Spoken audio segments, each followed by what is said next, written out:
You can all hear me, right? I don't need a microphone. This is a pretty small room. So I'm going to talk to you today about Steve Ditko, and here he is.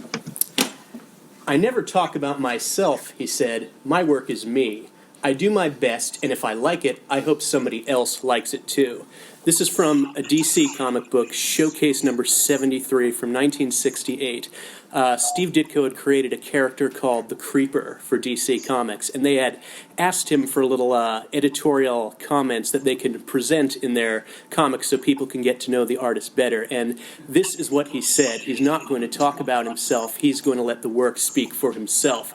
And if there's anything anyone in this room, if there's two things, in fact, anyone in this room knows about Steve Ditko, number one, he created a lot of superhero characters who people are probably dressed up like them on Times Square right now, and they're in movies all around.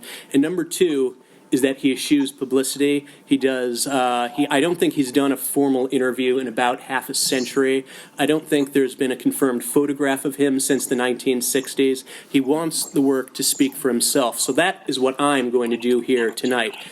Now, there's a few biographical things that we do know about Steve Ditko. He was born in 1927 in Jonestown, Pennsylvania, beautiful Lebanon County, Pennsylvania, and this would place him among the first generation of future comic book artists who started out as comic book readers, who read comic books when they were young, and I'm referring to the all-American, turned-over, stapled comic book. Steve Ditko enjoyed comics such as Batman or Will Eisner's The Spirit, which was a supplement to a newspaper, and he decided very early on that he was going to be the type of artist that draws comic books, not a different type of artist. He was going to make comics. So he went into the U.S. Army in 1945. When he got out, he went to New York City and signed up the Cartoonists and Illustrators School, which is now the School of Visual Arts, New York City. It had only been around for a couple years. I think it was formed in 1947. So in 1950, he signs up for the Cartoonists and Illustrators School. He is taught there by one of the Batman artists he admired, a guy named Jerry Robinson. And very soon, Ditko begins working professionally in the comic book industry. This is 1953. He makes his professional debut.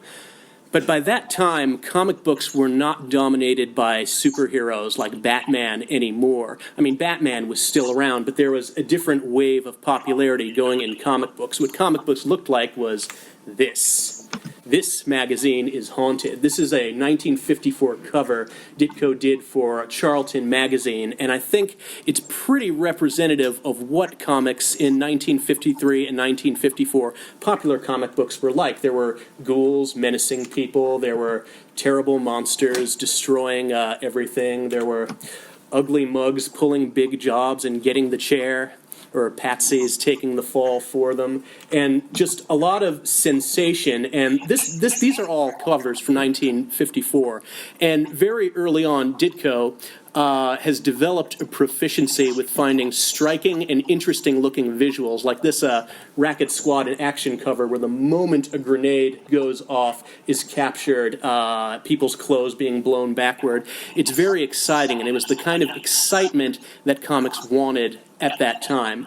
Now, two things happened late in 1954. Number one, Steve Ditko got tuberculosis, and he moved back to Pennsylvania, and he didn't work in comics for more than a year. And you might say, this is silly, you might say that when Ditko fell ill, comic books themselves fell ill, because what came in was the code of the Comics Magazine Association of America, Inc. And I'm assuming most of you know what the Comics Code is, but briefly, there was a fear that there was going to be government oversight on the comic books, because there was talk going around that it was contributing to juvenile delinquency. That was the big social scare of the mid-1950s, juvenile delinquency. And so a bunch of comic book publishers got together to forestall the possibility of government censorship and set up a bunch of rules. And these rules had some things like no terrible scenes of violence, no words like horror or terror in the cover of a comic. They also had some social engineering rules, such as, I got this off a U.S. government website, policemen, judges, government officials, and respected institutions shall not be presented in such a way so as to create disrespect for established authority. and established authority and the Comics Code and Steve Ditko would have a certain history together. What had happened when the Comics Code came in was that a lot of publishers went out of business. Some say that the Comics Code was deliberately written to put a number of publishers out of business and to preserve the market for certain publishers that were more adept at following the rules of the Comics Code. And a lot of artists who had perhaps a weird or marginal or strange, unusual style went out with those publishers, because that's what happens when a market contracts. The strange people tend to get shown the door. Nonetheless, Steve Ditko managed to find work in these times when he returned to comics. And this is from 1957. This is a Charlton magazine called Out of This World. And you can see how sophisticated his graphics have already gotten. This would have been published in color in 1957, but I'm showing you a black and white reprint so you can see what he's doing. The sound effects that are occurring inside the room with this agonized man, his hand clenched in agony. Ditko would become very famous for the images of hands he would draw. I also like the close-up of the man's sweat-streaked face, the angst and fear he's feeling as this villain with wraparound sunglasses is walking in, draped in noir shadows.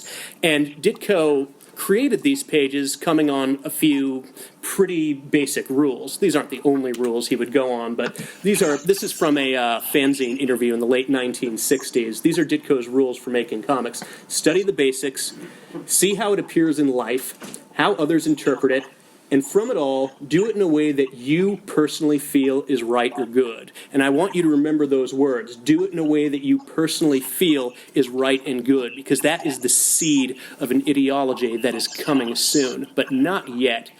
Because the Comics Code made it strange for horror comics. Like, for example, this is a horror comic that you would do under the Comics Code. Steve Ditko drew this. There's a criminal running away from the police because he's done some crimes. He jumps in the window of a museum, and there's a mummy who's inside the museum talking, and he's like, "Fear not, mortal, I shall hide you." So the mummy convinces this criminal to hide inside the mummy's sarcophagus, and he says, "Fear not, there's air within, and I'll open the case as soon as your pursuers have left." So the guy is in the sarcophagus, and he's very afraid. He doesn't know what's happening. He doesn't know how to get out, and then it turns out it was actually a portal to ancient Egypt, and he's stuck building the pyramids.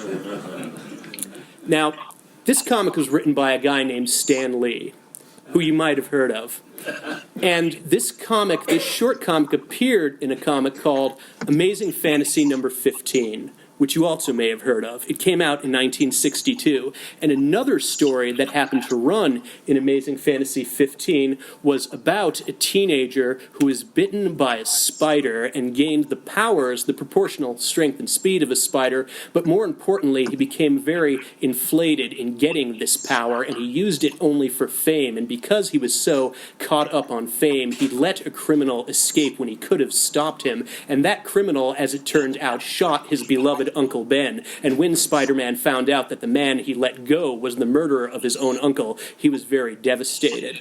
This was a comic that Steve Ditko and Stan Lee created, and it is, you might think of Spider-Man as a child of the crime and horror comics of the 1950s, having come from a magazine that presented stories like that worked under the Comics Code. By this time, superheroes had come very much back into fashion. And one of the reasons for that is because the superhero comic is one of the types of comics that could function well under the Comics Code, with its stories of Avengers fighting crime and standing up for everybody. And as this was a publisher called Marvel Comics. It was Atlas Comics when Steve Ditko started working for it. It's Marvel Comics now. And he would continue to work with Marvel Comics, creating characters such as Doctor Strange, who you can see here, his mystic eye opening. And he would work with these comics with Stan Lee in a particular way where Ditko would receive an idea of the plot, and he would make up the pages that filled out the story. And I believe when the pencils were done, he would give them to Stan Lee, and Stan Lee would then write the dialogue, and then the comic would be finished. And as years went by and the Marvel Comics superheroes became more and more and more popular, Ditko decided to ask for more credit. And so we can see by 1965 here, this is Amazing Spider-Man, issue 26, Stan Lee is credited with the scripting, but the plot plotting as well as the drawing is given to Steve Ditko because, after all, Ditko is coming up with how the pages work. He's coming out with the dramaturgy of the scene, how things should go panel to panel, and Lee is filling in the dialogue. However, problems nonetheless emerge. This is a very short version, but from what Ditko has written, after a while he and Stan Lee stopped talking to each other, and even though we had magnificent scenes of surreal worlds that Doctor Strange would voyage to on the astral plane, I'm sure I'm getting the terms of art wrong, there wasn't a great deal of communication between Ditko and Stan Lee. There were some changes made to his work that Ditko didn't like, images that he wanted to put on a cover, for example, that weren't allowed. And so eventually he broke off from Marvel. And as I'm sure you all know, when you break away from Marvel, you can't take Spider-Man and Doctor Strange with you. In fact, I pulled this off the U.S. Copyright Office website. If a work is made for hire, the employer or other person for whom the work is prepared is the author and should be named as the author on the application for copyright registration. So really, Steve Ditko, in the eyes of work for hire law, isn't the author of Spider-Man or Doctor Strange. Marvel Comics is the author of Spider-Man and Doctor Strange, and there is nothing that is not previously agreed upon, like a royalty agreement or something that could keep you with the characters you want to. However, times were changing. This is a magazine called Wit's End. It was started by a cartoonist of the science fiction and horror style of the 1950 called Wallace Wood. And what was happening at this time was something called fanzines were coming out. And fanzines were small press magazines put together by enthusiasts of comics, sometimes enthusiasts of superhero comics, where they would print some art by people they liked or print some writing that they happened to like on their favorite comics. And what had happened was Wallace Wood had seen what was happening in fanzines and gotten the idea, I can just make an original comic magazine that's like this. And in this way, we don't have to put up with the comic code anymore. We don't have to have a work-for-hire agreement. People can do what they want, and people can own what they do in this magazine. A few years later, I think 2 years, Wit's End started in '66. 2 years later, there was a comic called Zap Comics that Robert Crumb did, and that there was underground comics before that, but Zap Comics started off a whole wave of comic books that would be distributed in head shops and would avoid any sort of censorship and would flout the ideas of any sort of restrictions on expression. But Wit's End was a little before this. And in issue 1 of Wit's End, there's a little advertisement for Steve, our friendly neighborhood Ditko, losing money at a fantastic rate, is going to do a very secret project, and he's not even going to tell us what it's about. This would be a crucial turning point for Steve Ditko. The year was 1967, and the comic he did for Wit's End, issue 3, was Mr. A. And what Mr. A says is that fools will tell you there can be no honest person, that there are no blacks or whites, that everyone is gray. But if there are no blacks or whites, there cannot even be a gray, since grayness is just a mixture of black and white. This is a story about pure good and pure evil, and it is analogized in the black and white of the page by the black and white of Mr. A's card, and indeed the background of black giving way to a gray that is cross-hatching, a black that will not allow a white to exist if the black exists. And as you can see, Mr. A, who is kind of a noirish character wearing a nice fedora, he has a metal mask, is standing on the white end of the card, and on the black end are rats and criminals and disembodied eyes and knives and mouths and all kinds of terrible things. Now, years later, Steve Ditko would speak about Mr. A. The only known recording of his voice was on a VHS tape in the 1980s, where he talked about the creation of Mr. A. That was transcribed very recently, and one thing he said was, Mr. A is based on Ayn Rand's theory of justice, on Aristotle's law of identity, his definition of man and his view of art. Aristotle said that art is philosophically more important than history. History tells how man did act. Art shows how man could and should act. Art creates a model, an ideal man as a measuring standard. What Mr. A is, and this is my interpretation, this is not something Steve Ditko has said, what Mr. A represents is the superhero genre at a very early stage taken as a metaphor. And the metaphor of the superhero who succeeds against evil is the metaphor for how man shall act, according to Steve Ditko. All the men are terribly afraid of Mr. A. They see his card. He wants to know where the criminal angel is holed up. Aristotle formulated the law of identity. A is A. That is where the name Mr. A comes from. A thing is what it is. It has a specific nature and identity. The truth cannot contradict itself and also be a lie. Mr. A's black and white card symbolizes the law of identity. It identifies the two moral potentials possible, the good and the evil, and by one's chosen actions, the best or the worst potential can be actualized. What the original story of Mr. A is there is a criminal, a cop killer by the name of Angel. He acts like he's very sorry for what he's done, and his social worker, who you see on his right, is very sympathetic with him. However, when Mr. A shows up to get him, he takes her as a hostage and drives his knife directly into her stomach. Then Mr. A gives him a sock across the kisser, and he falls over the roof, and he's grabbing onto this precarious ledge, and suddenly there's a choice. It's like a Chris Nolan movie. There's a choice. There's this guy, this criminal, hanging above the street, and there's the lady who's bleeding from having been knifed, and you can only work to save one of them.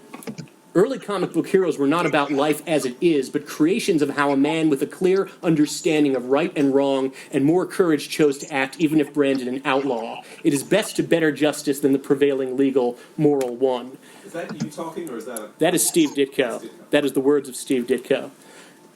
So Mr. A confronts the social worker. He says, the choice is yours.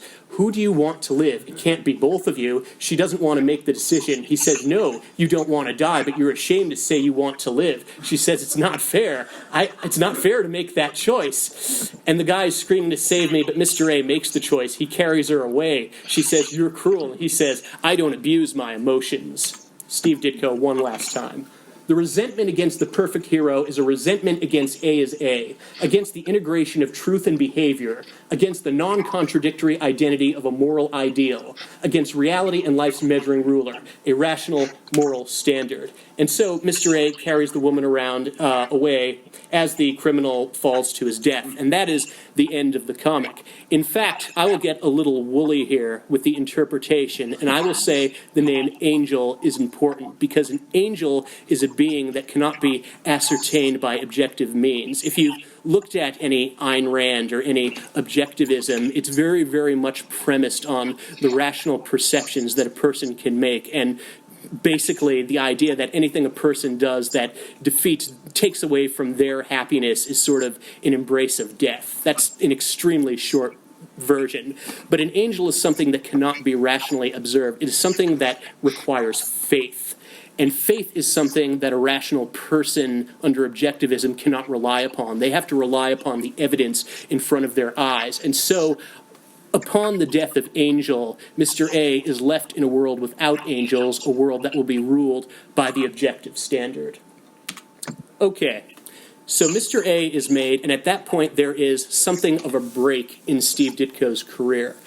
He will continue to work for the big publishers. He will work for DC. He will work for Charlton Comics. He will work for various different publishers.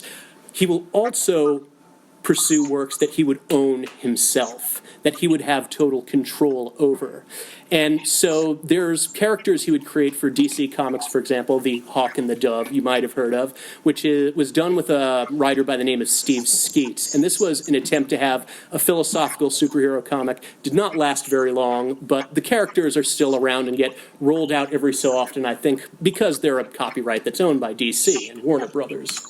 This is Shade the Changing Man. This was an altruistic work that Ditko did. He wrote and drew for DC Comics. And he did it for a while, and then he stopped doing it. And when he stopped doing it, because it's work made for hire, DC still owns it. And that character is revived every so often. I believe he is now Shade the Changing Girl in a line managed by the lead singer of My Chemical Romance, if I remember that correctly. Here we have Squirrel Girl. She's so popular now, she's been translated into Japanese, as you can see. Ditko created that with a writer named Will Murray. He didn't work very long on the character, but the character keeps coming out. What I'm getting at here is you might know about these characters because they have these large corporations behind them, and the corporations keep them in the public eye as a mean because they have value to them. You've maybe not heard of characters like Killjoy, a Steve Ditko character who frustrates villains without speaking, Static, a superhero who engages in philosophical dialogues and adventures, and the Mocker, a fedora-wearing guy who infests criminals with a baffling power that is the squiggly lines inside his costume. These are characters that Steve Ditko has done for himself throughout the years. They are not as well known because Ditko does not have the power of a major company behind him with these characters, but these characters are perhaps where he puts, I would say, the majority of his interest and the majority of his energy. Now, starting in 1988, Ditko began publishing his own comics with a person named Robin Snyder. Snyder was an editor of Ditko's and a co-writer, going back, I think, into the late 70s at the Archie Red Circle comics. I think some DC stuff, too. But anyway, the two of them decided to embark on a publishing journey together, and that is still going on today. In fact, and this has lasted through all of the upheavals of the comics medium, the arrival of graphic novels, the collapse of comic book distribution in the 1990s, the interest in movies of superheroes in the aughts. Throughout all of this, there's been work from Steve Ditko and Robin Snyder, and now, beginning in 2008, they started with a new line of comics. In 2008, Steve Ditko was 80 years old, and what you see right here, in fact, I'm going to hold it up theatrically. These are the comics Steve Ditko has made since he turned 80 years old. He is 90 now. And the character of these new comics vary. Some of it takes the form of what you might call editorial cartoons, and these are all premised on the objectivist ideal of rationality defeating any form of irrationality, any form of force or fraud, acts of violence against liberty, any type of collectivism, frankly, because any type of collectivism is a denial of the self, and that is, again, the embrace of death. So what you see is a superhero comic, the hero. There's a big H in the middle of his body. He is all clean and straight lines, and he is confronting a horrible, evil, compromised, aggressor, crime force, mutant thing. And he is comprised of wavy, broken, what you would say irrational lines. Now, it's pretty easy to see editorial comics like this. Okay, that works. The thing with these new comics is that Ditko takes the same values, the same way that lines are charged with meaning, and he uses them in sequential comics as well. For example, this is a story from 2009 called The Partners. We have a lady who sees an opportunity to make $1 million illegally, and she is suddenly taken over with wavy lines. And this is not explained, but the wavy lines you can understand intuitively are a toxin. They're in an irrationality that is taking over her mind. And what she wants to do here is team up with this guy to be her partner in crime, to rip off the company they work for. And so he is infected with lines. This is a device Ditko has used for a while throughout his career. There's a Mr. A story. This is a different comic. A Mr. A story where he hands the white card to somebody and it inevitably changes to black because the man is evil. This was also in The Mocker, which I just showed you, where he would grab the guy's arm, and the Mocker is a good guy, but he is a hero and he has the control of the power. So when the power enters the bad guys, that is when the trouble starts and their perceptions become unmoored. So anyway, these two people, they have this idea that they're going to pull off the crime, but then there's an exterior view here, and there's a lot of agony happening, and somebody somewhere decides they can't go through with it. But all Ditko shows us is exteriors, or he shows us featureless people, which is a device he uses a lot in these new comics. And eventually someone we can't see is caught by the police, and it's a to be continued. You have to wait to the next issue. So when you get to the next issue, this is what happens. It's the woman. She has the wavy lines. Everyone's surprised. The man, the lines have escaped because he's decided he can't do this. That bad night scared him. and the woman is in jail. And then you turn the page, and suddenly it's the man who's inhabited by the wavy lines being discovered by the police.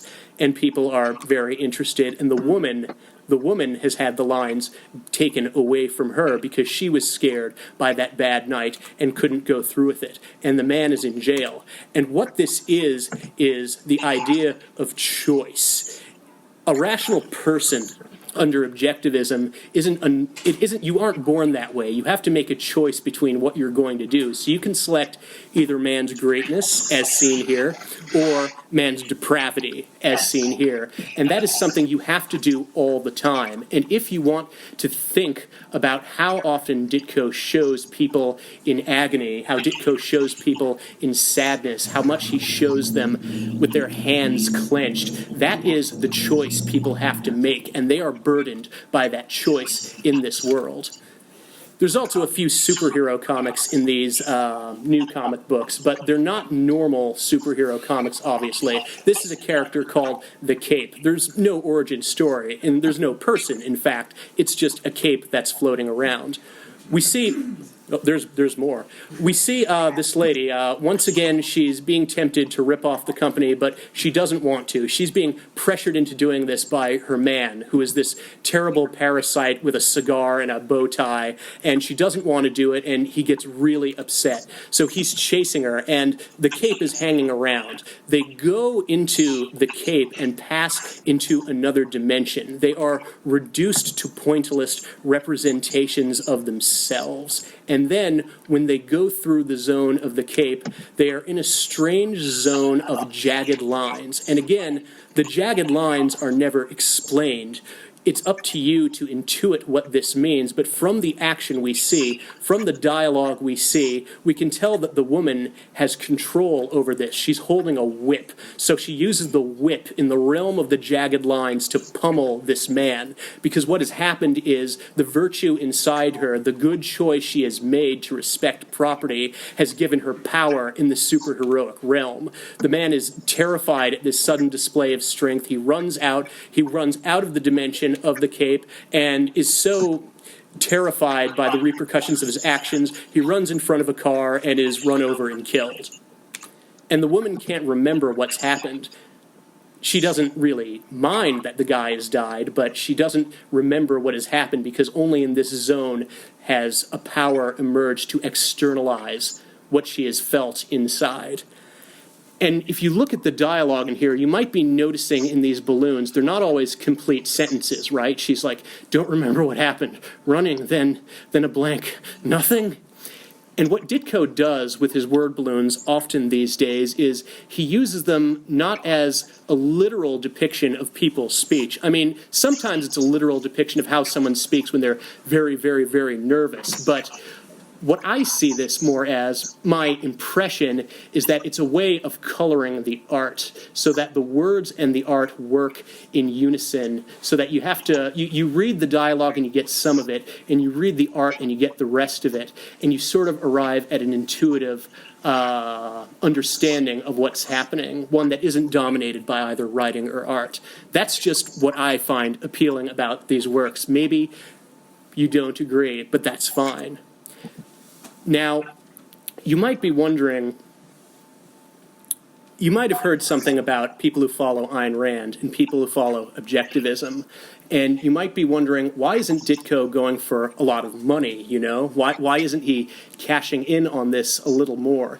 And that's because what happens in these comics is Ditko doesn't deal with the ideology of Ayn Rand necessarily as a political reality. I mean, you hear politicians these days talk about Ayn Rand sometimes, or talk about self-interest sometimes, but Ditko's comics don't deal with things like healthcare, access to healthcare, or things like that. What it's set up as is a grand drama of how people should act, presented in a very, very high manner. It's a behavior that implicates the whole of the human condition, because that is the kind of drama that he likes to do. In fact, these comics aren't so far from the old crime comics in the 1930s 1940s, the 1950s. And having read those comics as a young person and worked in those comics later, I think Ditko sees these things as a way of communicating this ideology in a very strong and very personal and very emphatic way. And he is not unconscious of other things that are going on in comics. This is a story called EE and II and EI and EI. And it deals with a couple of police officers, Ed and Ida, and they hear a catastrophe happening. And what has happened is a man has fallen. It looks like a superhero has been thrown from the top of a high building. And if you know a lot about the graphic novel scene and what happened in the 1980s, there was a book called Watchmen that DC Comics produced. And there is a similarity in the beginning of Watchmen where a superhero is thrown out a window and falls to his death far below. And it is, of course, revealed later that this superhero is more an actor on behalf of American imperialism and such, and is not so great a guy. But if you know something else about Watchmen, you know that Watchmen is an act of refurbishing. It's a manner of relaunching characters that DC Comics already owned. In fact, it's a manner of relaunching characters that DC Comics acquired from another company, from Charlton Comics. Because when you're a corporate person, you're a person who can be owned by another person as opposed to a human being. And what Steve Ditko had done at Charlton Press had created a character called the Question. And the Question was somewhat like Mr. A, somewhat like a number of Ditko's works in the late 1960s, where he would espouse the same ideology as Mr. A and try to do it under the constraints of the comics code and try to do it under what Charlton Press would let him. Charlton Press would let him do a lot of things because there's very little editorial oversight because they didn't pay a lot of money. But nonetheless, the Question was acquired by DC, and the Question in particular was changed to a character named Rorschach, who is a parody of Ditko, essentially a parody of Ditko's ideology. He's a person who doesn't compromise, but he does this in a way that sort of restarts circles of violence and prevents any real change from occurring due to his own self-interest in acting as a responsive agent to violence. And I don't know, I mean, people have said Ditko read Watchmen and saw it. There's been a few hearsay statements on that, but when you look at this comic, it's the same premise. And so Ed and Ida are looking at what's happened to the dead superhero, and suddenly they're literally confronted by people from the margins. I know, you can follow their, not even a word balloon, but their word zone down to the side that represents their shape. And what it is are characters named I Inquire and I Inquire. The only difference is how the dialogue is drawn. And they're characters that exist off to the side of the page, and they turn and they look at us, and they're sort of, if not Steve Ditko, then maybe a stand-in for those of us following the story. And so they look at the crime scene, and they say, there's a lot of letters. Well, what did it spell? It spells anti-heroes. Well, what are the other clues? There's ink. Is the ink blood? There's scraps of paper. There's writing, printed material, and it's all negative. It's all against the victim, the hero. And then suddenly we cut to elsewhere where there is disembodied heads, the public, the mob stating that they cannot stand superheroes, that they deserve to be killed off, because anti-heroes are what are more saleable and what are more popular with people than the heroes that Steve Ditko prefers. And so it's parts of magazine pictures, artwork, comic book pages. Yes, with evidence, we know who the killers are, and they point directly to you reading this comic. Comic book fans, publishers, editors, writers, artists, you take part. We inquire, confess, and you are verily confronted. Now, what I want to say nearing the end here is that I think it's clear that there's a certain element of nostalgia. These comics in the new Steve Ditko, Robin Snyder books, they take place in the 1930s. They're often specifically said to take place in the 1930s, and that is kind of a return to the birth of comic books. It's literally the birth of comic books in a time of crime movies and Warner Brothers films and such. It's set in that time, but it's also a time where, and this is only my suspicion, it's nothing Steve Ditko has said, I suspect he sees this as sort of a soil from which better heroes could arise, or at least heroes that can function better as an ideology, as a metaphor for how people should work. And then there's the idea of happiness. This is a superhero, one of the recurring superheroes that Steve Ditko has created in his new comics. She's called Miss Eerie. She's kind of a golden age superheroine. She's wearing a fright mask, and she scares criminals, and she pummels them into submission. So, as we can see, Mizzen is a small city in the 1930s. There's a lot of safe cracking going on. There's problems with robberies. They don't know what's going on, and Miss Eerie figures she can help. Miss Eerie's origin, incidentally, is that the police won't let women join up, so she became a detective and a superhero. That's it. However, in the course of investigating this, Miss Eerie suddenly meets a man from her past, a man she's very pleased to meet. And if you follow this page, there's a little, their faces kind of go around in a counterclockwise motion for a while, in a way that sort of isolates their emotions. And everybody is very happy. Miss Eerie likes this man, and she thinks, well, okay, maybe I can be with this guy who I haven't seen in a while. Of course, on the bottom tier, she immediately becomes distracted by a guy she knows is a notorious safecracker, and so she wants to investigate. Nonetheless, they're at a party. There's a lot of empty forms. It's very ethereal. Not the same, but very nice. Yes, I'd like to settle down here again. This is a nice city. So Miss Eerie is then making her rounds. She goes out, and we have a very Steve Ditko fight scene. I haven't really talked a lot about the fight scenes, but there's some nice acrobatic action going on here with a guy with a mask and a hat that she's fighting. They're both masked characters, and the guy in the bottom right panel gets away because the police are coming, and she has to vanish into the darkness lest the police find her. So the guy is captured, and in her detective guise during the day, she gets the call, oh, we caught the guy, confessed. She says, good work nailing leader, because she thinks this is the safecracker that she saw before. But alas, it is the guy she was in love with. He, in fact, was pulling off these jobs to get revenge on the criminals for the games they set up with his father. And he goes, I had no choice. I had to get back. I was cheated out of it. I had no choice, May. And the punch she gives to his face is like a blast of clarity, like a sun erupting from her fist, from her palm.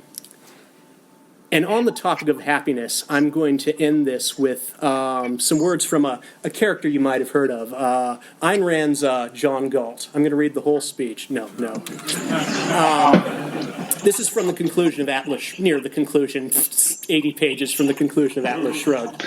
Happiness is the successful state of life. Pain is an agent of death. Happiness is that state of consciousness which proceeds from the achievement of one's values. A morality that dares tell you to find happiness in the renunciation of your happiness. To value the failure of your values is an insolent negation of morality. A doctrine that gives you, as an ideal, the role of a sacrificial animal seeking slaughter on the altars of others is giving you death as your standard. By the grace of reality and the nature of life, every man is an end in himself. He exists for his own sake, and the achievement of his own happiness is his highest moral purpose.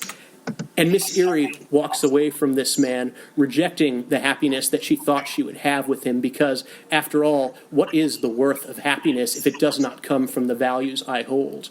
And that, you might say about Steve Ditko, as he continues to walk away into his office here in New York City still today.